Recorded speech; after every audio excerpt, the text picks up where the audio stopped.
Hello and welcome to our look at the upcoming May 25th trading week in the binary markets. Monday is chock full of holidays, so quite frankly, Monday is going to be a very illiquid day. Probably avoid most trading during that session.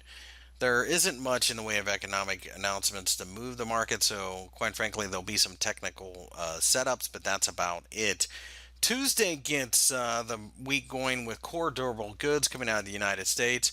Expect that to come out at zero point 0.4 if we month over month, and then some of the X defense, etc., will be a little bit different. But the core durable goods will be the ones that you're paying attention to. On top of that, we have consumer confidence, which will move the stock market. Core durable goods, of course, will move the dollar and the stock markets in the United States. Wednesday is a little bit light on meaningful data. We have interest rate decision out of Canada. That, of course, moves the Canadian dollar. Beyond that, probably doesn't affect much. GDP coming out on Thursday out of the United Kingdom. That, of course, will move the FTSE and the pound. And later in the day, we have pending home sales.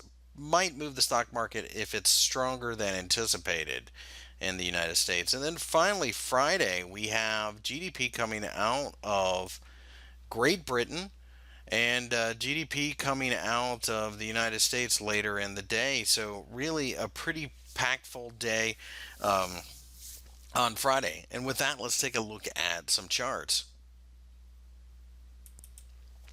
Looking at the S&P 500, you can see we have climbed steadily over the last several months, and really at this point in time, we have broken out to the upside.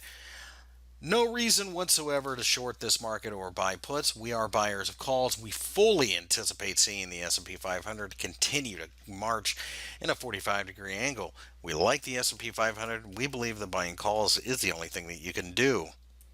The British pound did us a disservice this last week as we dropped to basically 1.55.